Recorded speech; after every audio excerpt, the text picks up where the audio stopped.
Greetings. We, the brothers of the Delta Rho Lambda chapter of Alpha Phi Alpha Fraternity Incorporated, have put together a series of voting related conversations with local leaders within the San Antonio, Texas area. These discussions serve as one of several initiatives tied to our national program known as A Voteless People is a Hopeless People, VPHP. Since the 1930s, the VPHP program has focused on empowering and increasing the political awareness of our local communities. With that being said, please enjoy the following conversation with Bexar County Court Judge Grace Uzomba. First, I know we kind of talked a little bit, but tell us what you would like us to know, or just tell us about yourself, like your profession, education, and things of that sort, so people kind of hammer it home. They know you're a judge, but just a little bit about what you do, and even any extra. Okay, you got an hour? 5 minutes. Because yeah, I need to go ahead and cut back more than just fill in. But basically, really, because seriously, I have every single degree that you can possibly have, from high school, bachelor's, master's degree, and then of course a terminal degree, what can be considered terminal as far as getting the JD. And so once I got my bachelor's, and I mentioned my associates. So once I got my bachelor's, I joined the military, and through the military, I was able to acquire at least 2 master's degrees. And so after I left the military, after 20 years of service, I then, 11 months after I retired, I started law school.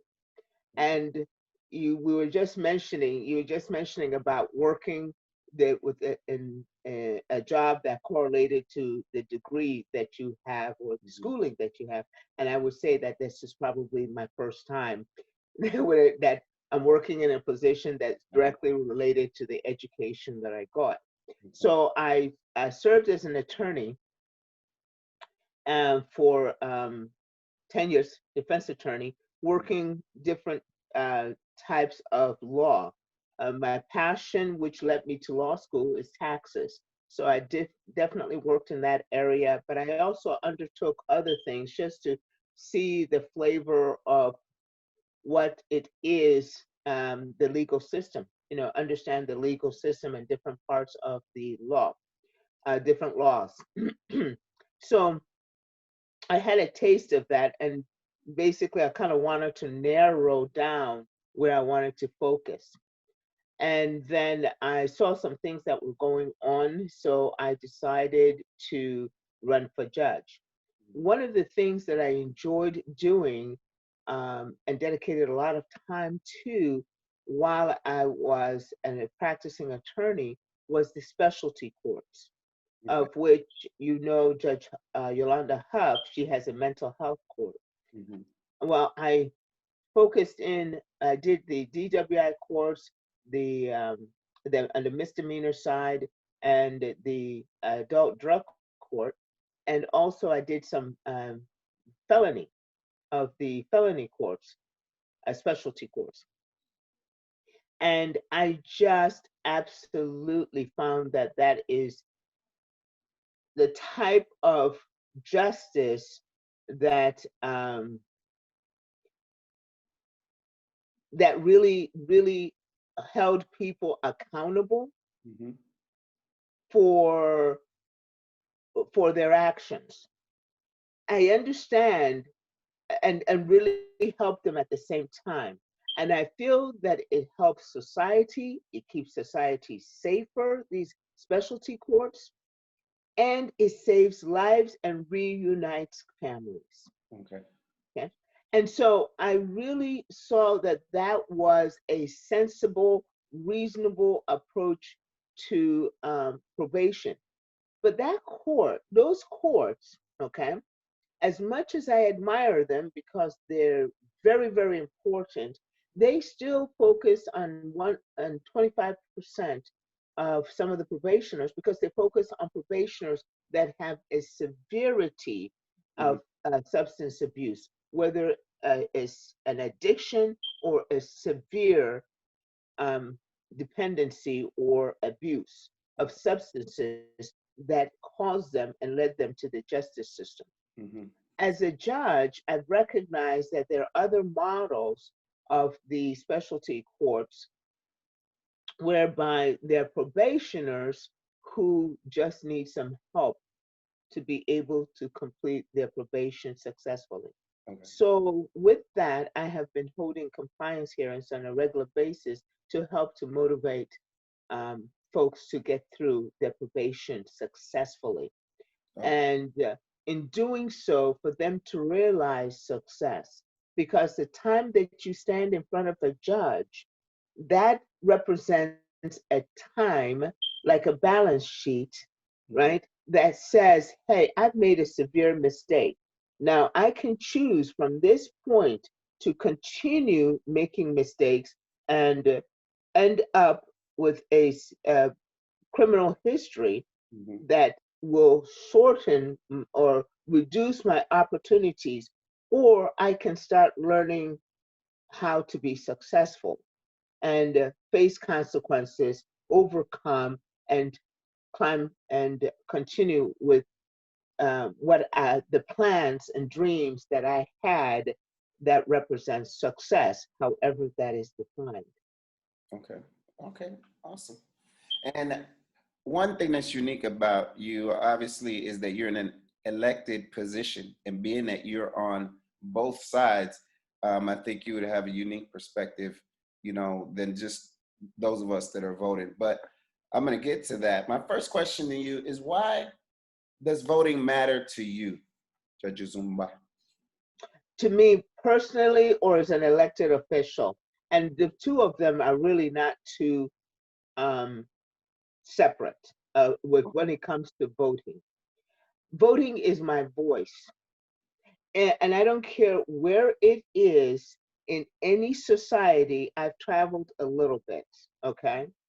But no matter what the organization is, mankind, if you really look at it, has always, from the beginning of time, gravitated towards some sort of democracy, Mhm. some sort of a gathering and an agreement of majority of the members, whether it was the Pharisees, whether it is Moses calling the Israelites and being able to go ahead and judge them, whether it's teaching in the temple, whether it is the Girl Scouts Mhm. and Boy Scouts, there has always been a modicum of a buy-in. Mhm. Let's buy in, let's agree, let's do this.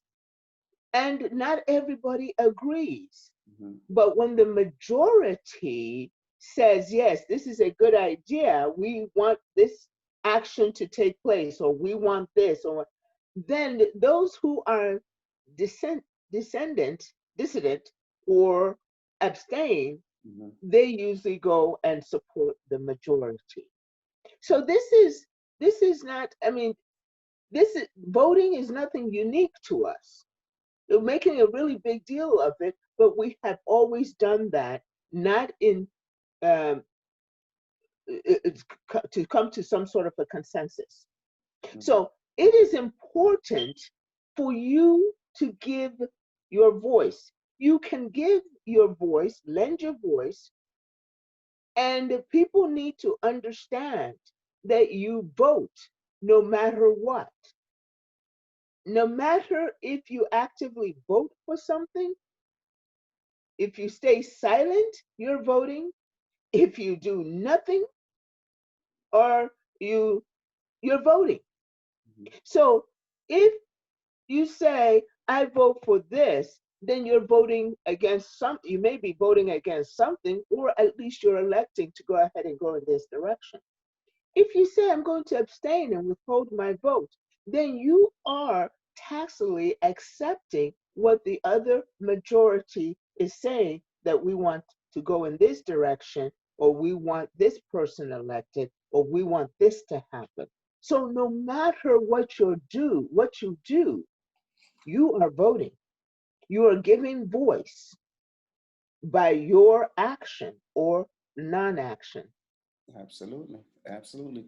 Can you provide a specific example of how voting can impact the public's day-to-day life? Because sometimes people, they need to know exactly how this will affect them, for them to feel like they have a stake in it. Because oftentimes you hear people say, it doesn't matter, things are going to happen anyway. This is going to occur anyway. They already planned it out way beforehand. The voting is just the formality. You hear that sometimes from very cynical and pessimistic people. But can you kind of point to some everyday life things that voting affects? I would like to do that. It affects everything. Mhm. It transcends everything from whether you are voting for a school board member or whether you're voting for that booster mom, or you're voting your student government, or whether you are voting for that for the leader of association. Leadership management has always been recognized as that key turning point that would could run down a company or boost a company. I will pick as far as in your field, Mhm. CEOs in your field of business. Do you know why CEOs get paid a lot of money? Because their leadership either takes that company straight up, or it can take it, flush it down the toilet, just because of the culture that they create. So that's why they get paid a lot. They get paid the big bucks in order to be able to lead a company. The same thing with being able to go ahead and lead any organization. Management is a key, always has been a key in the success or failure or mediocrity of any entity. Whether that entity starts with the family unit, which is the most nuclear unit. If you got parents who are not involved with their children as education, or anything, where you see how that can happen. So parents are the basic leaders that we need in the community that really affect and influence the outcome of a community. They make or break a community with the raising of their children. Yes, ma'am. Now, let me share this story with you. Mhm. I actually, at the time that I was campaigning, trying to get petitions, I actually walked into Office Depot and I was talking with somebody and I was actually looking for my petition. And the young person told me, this young man told me, my vote doesn't count. I don't want anything to do with politics and all that. I said, why do you feel that way? I asked that question. And then somehow the conversation got to the fact that he had some, and then I told him that I was running for judge. Mhm. And he said, and he asked me what type of judge. And I told him the county court handles misdemeanors. He said, "Oh man, I had two or three misdemeanors, and that judge, just treated me badly and all this." I said, "Well, do you know that you can hire that judge with your vote, and you can fire that judge with your vote?" He said, "Huh?" I said, "Yeah, I know." I said, "Yes. That's why I'm asking for you to go ahead and vote for me. I'm running for this position. This is an elected position, and this is the position that has affected your life directly. And because it is local, you get to go ahead and pick who um, will be sitting in that bench Mhm. that you may or may not, hopefully you will not have to run into again." He was just astounded Mhm. because he did not know that his vote, he, he can impact that particular judge whether they're going to give him, you know, at that local level. And so I was very, very surprised myself that folks did not know that. Mhm. And folks do not know that all their votes does impact even with the presidential election, Mhm. because you are actually the one who gives voice to who the electors are going to be and the direction the electors will go. Mhm. But when you're talking about the electoral college, so your vote impacts all the way down to the school board member. Because think about it, the school boards, they're the ones who make a decision on the education of your children or your education. So it matters all the way from the very tip top all the way down. And even the propositions that you vote on, you should become educated on those propositions to make sure how they impact your life. And let me That's say a great this. point. That's a great point. The proposition, but go ahead. Go ahead. I'm gonna piggyback on the proposition part, but go ahead. Thank you. Go ahead, Josh. If you don't think that any one of those positions, to include the proposition, affects your life, then you're probably not paying taxes. But trust me, if you're working, you're paying taxes. Mhm. And every one of those positions spends your money, allocates your money. So you had better pay attention and vote for those of people who are making use of your funds.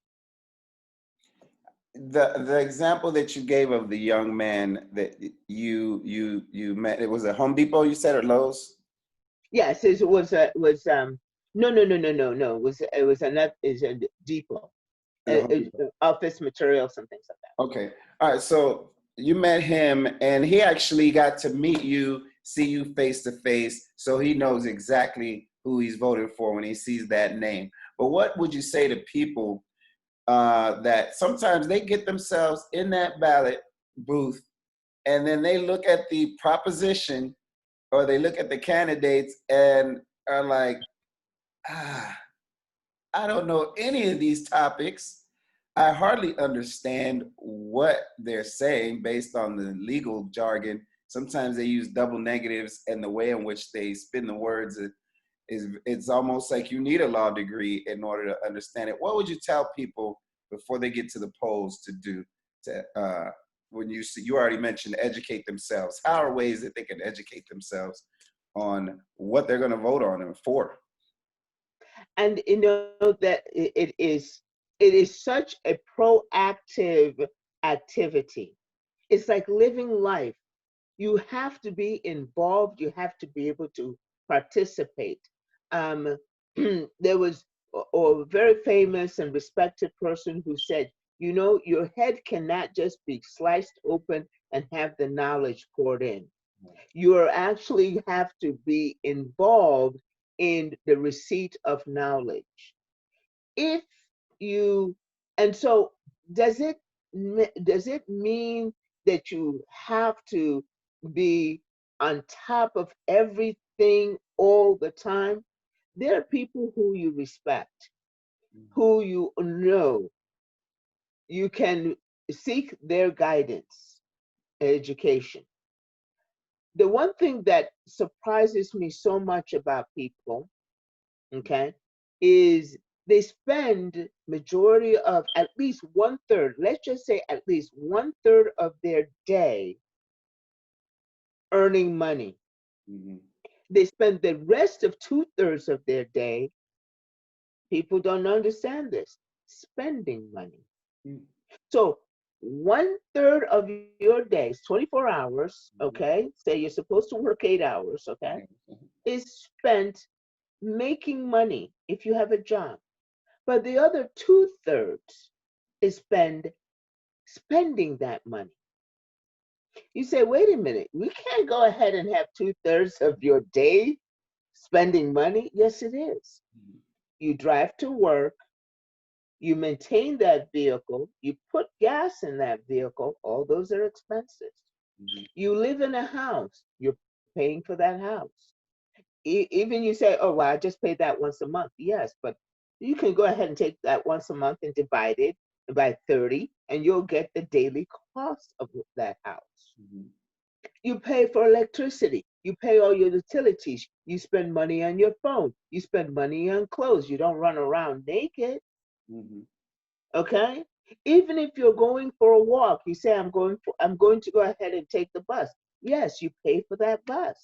If you're going for a walk, you need energy and water in order to be able to do that walking. That's food.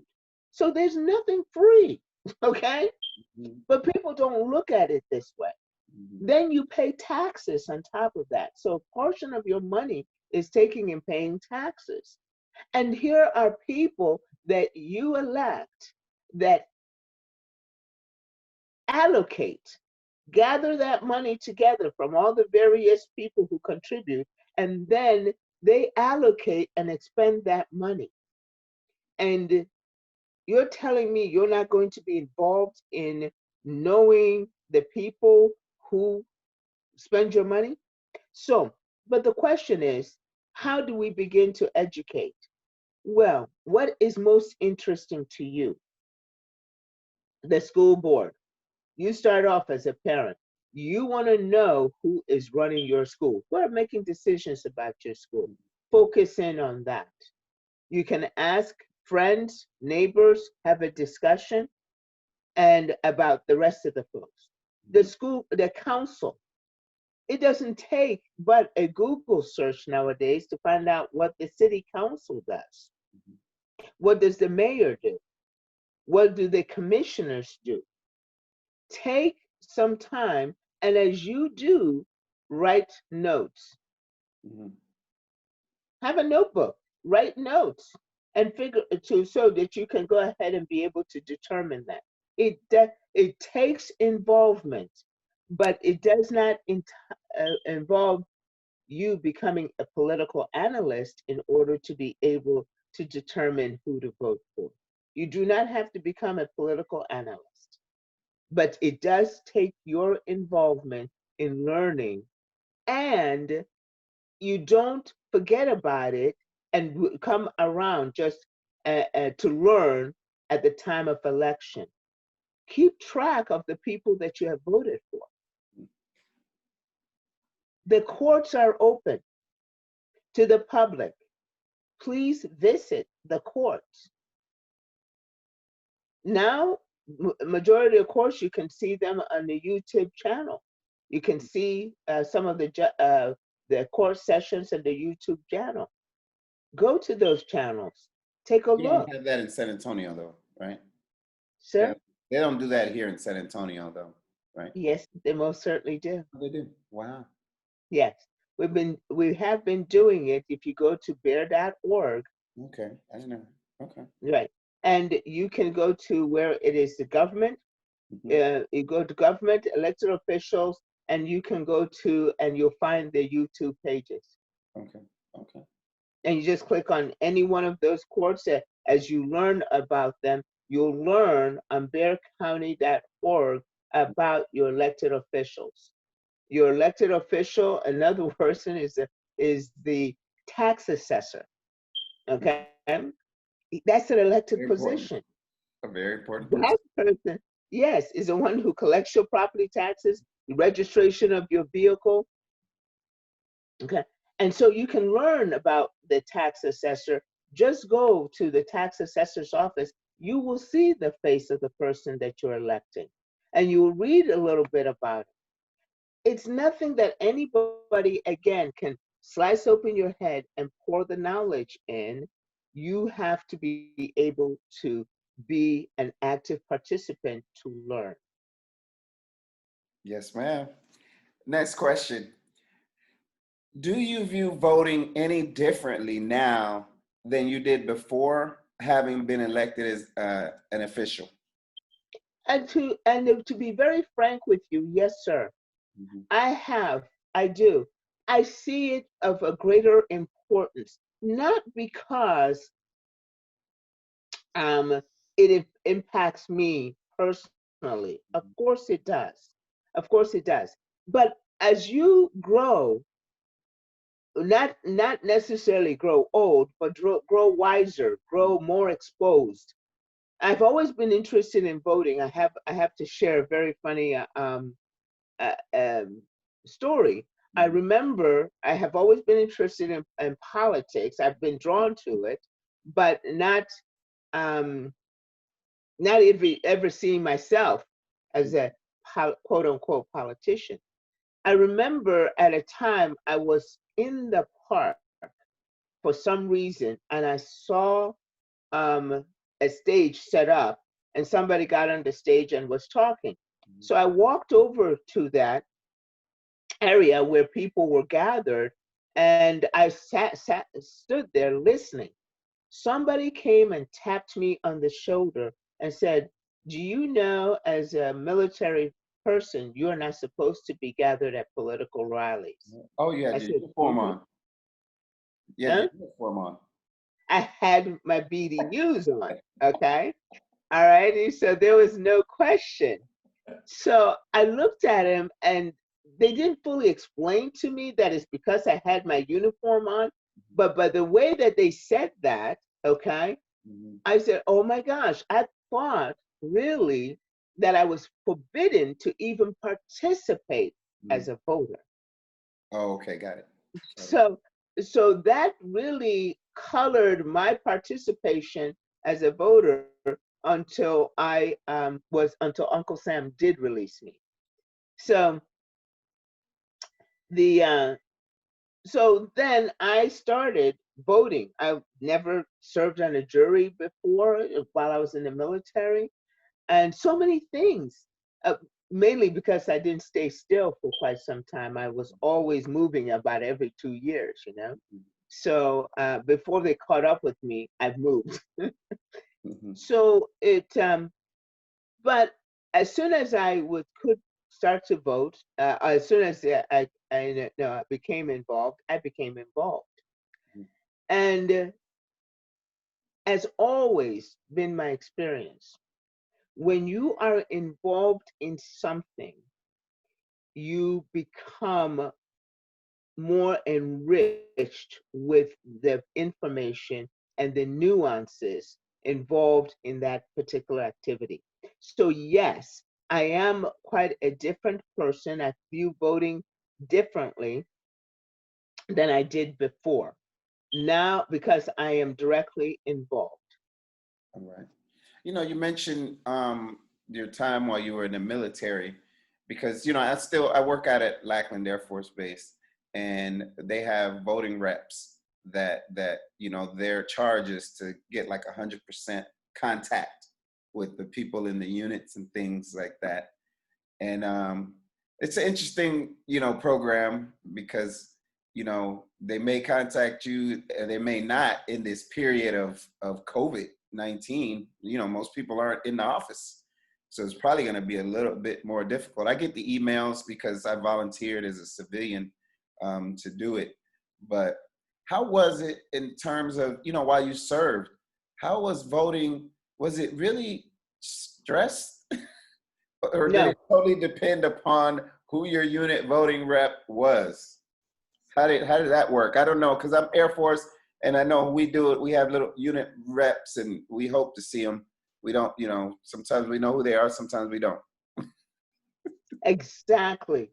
If I mean, I've just shared with you that I was ignorant as far as my participation in voting, to the point where I thought that I really couldn't, and I couldn't vote. You know, that particular incident, I'm one that pays attention to, is very sensitive to certain things, Mhm. and if I wasn't supposed to be there, and I probably checked that out and said, okay, I wasn't supposed to be there, then that was it.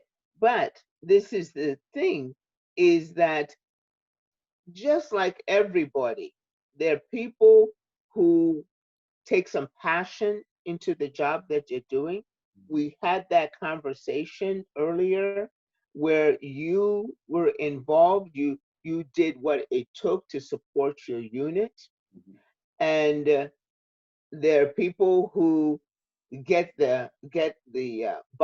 voluntold to do this, and they probably it's not something that they want to go ahead and do. Mhm. So their performance in that reflects their attitude towards it. Mhm. So therefore, I cannot recall in any um, specificity where I met or was involved with what do you call them? A voter You get voting representative? rep, like, there's usually like a rep for the unit or for the squadron. You guys, I don't know, platoons, however you guys, Exactly. I don't recall right? being involved. And the thing is, your address was likely in one place, so you did so because a lot of us military vote, absentee or vote by mail. That's just the way we were doing it. But you really have to have a good rep in order for them to teach you the ins and outs of that process. And so I Exactly. think a lot of people are they don't know. They just don't know what they don't know, and they can't necessarily vote in the cities that they're in because their addresses are back somewhere else, and they're not necessarily aware. So that's kind of why I volunteer. But now that we're in COVID, it's tough. Nobody's at the office. Nobody goes to work. You just send emails, and that's it. Exactly. You can go ahead and send those emails. And I don't know, and if some people may have their phones transferred to their Mhm. transferred with them remotely. So it might, so again, a phone call might help, Yeah, that. but constant emails, not constant, but the emails certainly should hopefully will get people's attention as long as they're notified. People are going to do what they're going to do, but I think that um, the military, when you're in the military, you're so focused on and God and country Mhm. and so many different things as far as your career is concerned, focus and intent, that you kind of forget about voting, about exercising those rights, especially when it hasn't been presented to you and said your vote matters. Right. They have that advertising of Uncle Sam, and they say, "Hey, Uncle Sam wants you." They Mhm. need a sign of that nature saying, "Hey, Uncle Sam wants your vote, needs your vote," Good and point. so as to persuade people to go ahead and vote That's and definitely an area. educate military people that they really need to go ahead and Right. vote. That's definitely an area of opportunity that needs to be taken advantage of. I definitely believe that. Um, Young people, how can young people better prepare themselves if they have aspirations of being public officials? Like, Um, they say you either uh, be one and mentor one, right? okay. And and and something of that nature, which the alphas do so well. And And you guys mentor. You reach out that hand and you collect as many people and surround as many people um, to to be able to go ahead and mentor them. And it's a wonderful thing that the fraternities do. Um, we have to be vigilant mhm, and diligent about mentoring. I think that I could probably share a story with so many things mhm. uh, because I've got a few gray hairs, so I have a few experiences. Yes, ma'am. But there was one particularly where I did not recognize that I had a mentor. Mhm. Even the mentor said something to me, and I didn't recognize what they said. And so, and then when I did want to mentor, what do I do with that mentor? I mean, how do I get mentor? Uh, uh, um, how do I act as as a mentoree, as a person being mentored? What do I do? How do I act? Mhm. Do you know? I mean, people really don't know how that relationship works. Mhm. So the person who wants to mentor, who is earnest in mentoring, should really be I think they should be overt in their education of the mentoree. Basically says, hey, I'm mentoring you. These are the things that I'm exposing you to, and this is why I'm exposing you to these things. These are the things that you really kind of need to pay attention to. Don't leave it to guessing, Okay. because your mind as an adult, as a young adult, is not developed until you're age 25 or maybe older. Uh-huh. Okay. Mhm. And so process, that process, you really don't realize that if somebody really doesn't take an overt and being very blunt and explaining it to you, you don't realize that until you look back and you say, oh my goodness, I think I was being a mentor and I did not use that well. Now, once I learned, okay, of what that one particular mentor said, hey, I'm watching over your career, you know, and I've been impressed by what I've seen so far. I did not know any time to go ahead and reach back to him. Mhm. You were mentored afterwards, after you demonstrated that, hey, you're going to give it your all and do what it takes to make your unit successful and make that commander look good. You were mentored Mhm.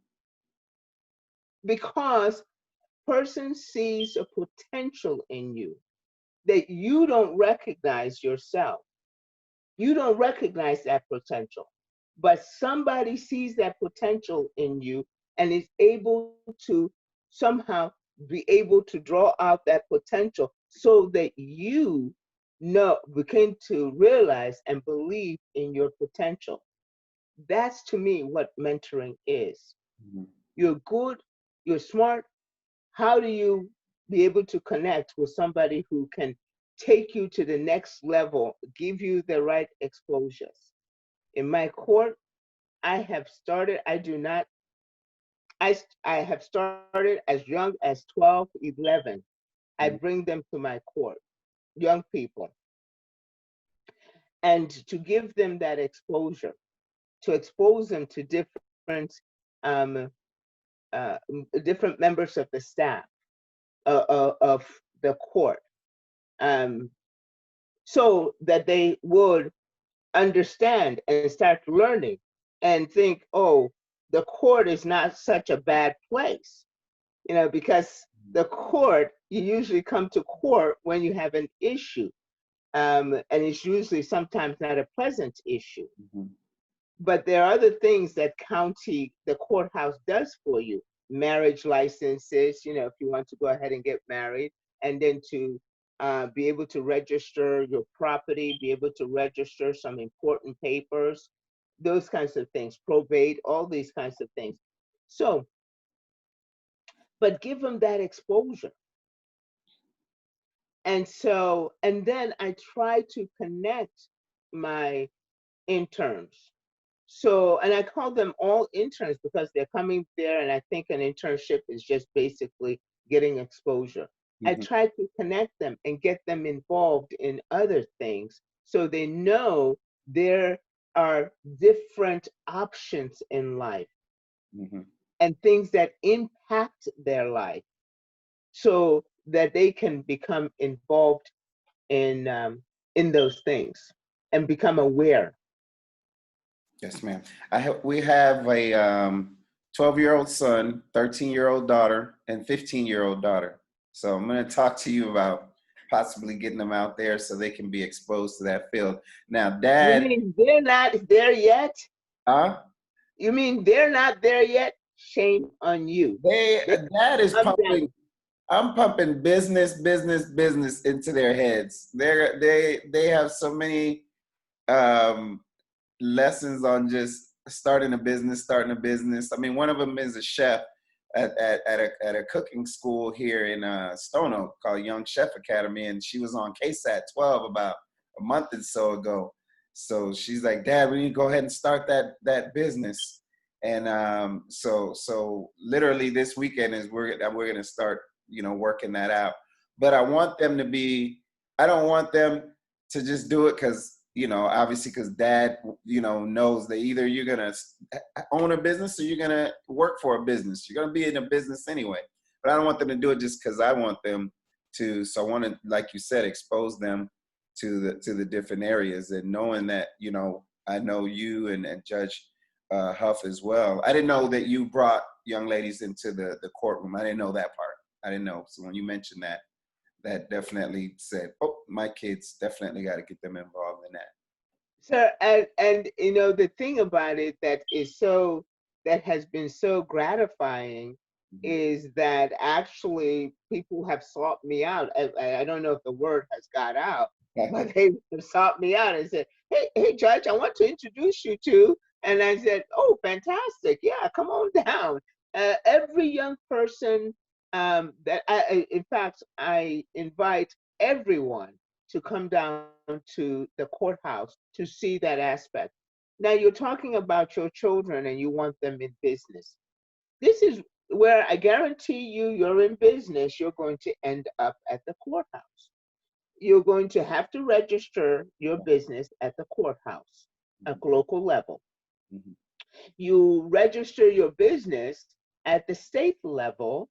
So if you are going to become a public entity, such as a limited liability company or partnership, you would Awesome. have to register at with the Secretary of State.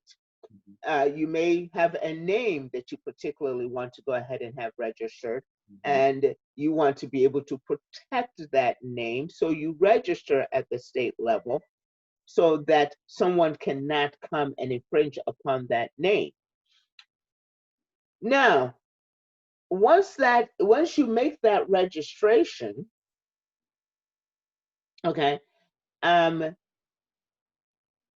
if somebody has an issue or wants to be able to get in touch with the business, they would contact the Secretary of State. Mm-hmm.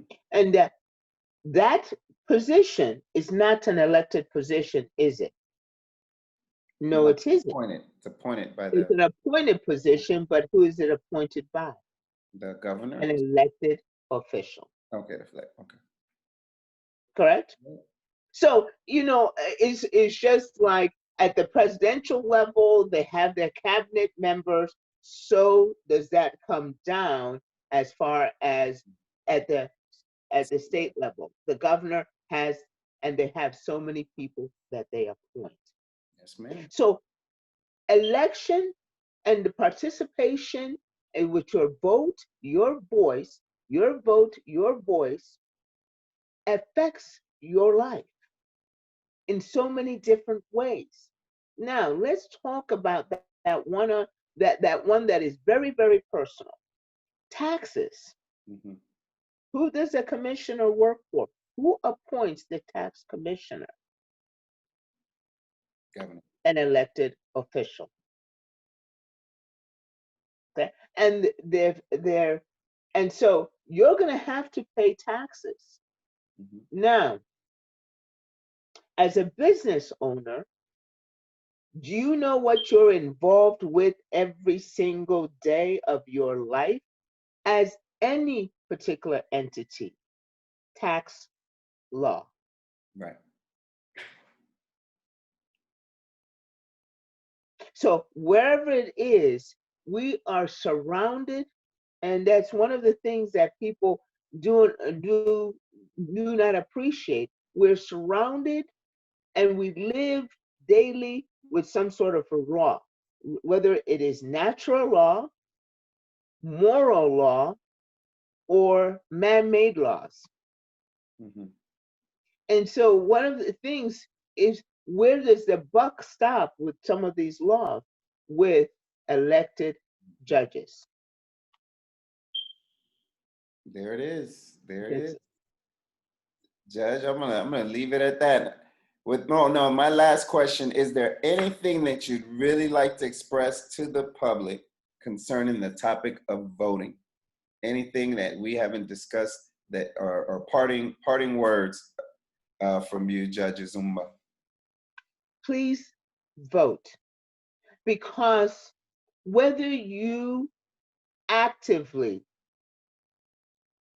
take yourself to the polls, mail in a ballot, mail in your vote, or you don't, you're giving a voice to the outcome of the vote. I am so bold to say that if you don't vote, don't complain. If you don't vote, actively vote, don't complain. If you actively vote, it's only when you take some action do you have you actually earned the right to complain. Okay, as far as the outcome is concerned. But even more to that,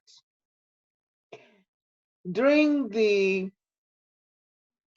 during these conventions, they just had the big Democratic National Convention and the Republic National Convention.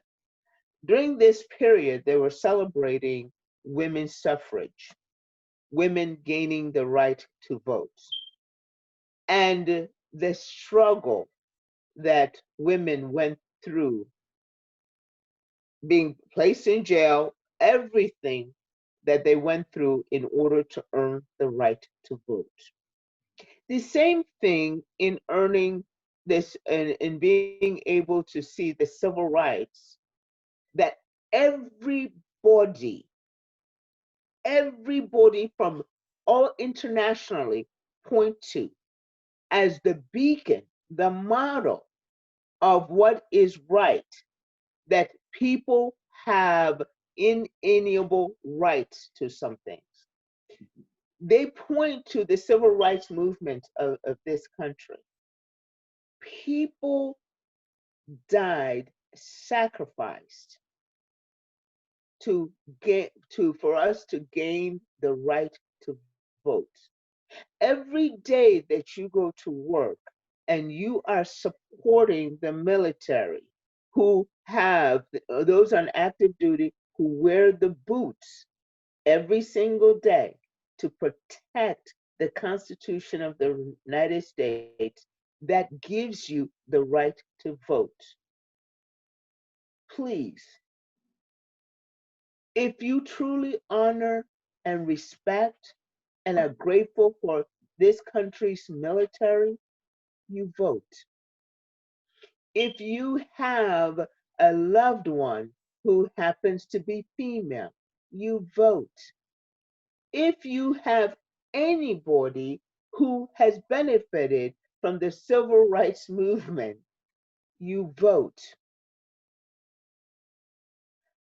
Politics from, I steal this from a very good friend of mine. It's politics is the game changer. Mhm. And politics is not left only to the politicians. Every single day that we interact with somebody else, we are politicking, because politics is just a method of is communication to persuade somebody to be able to go ahead and do something. So we're exchanging information as politicians. We're all politicians. We may not, we are all business Mhm. persons.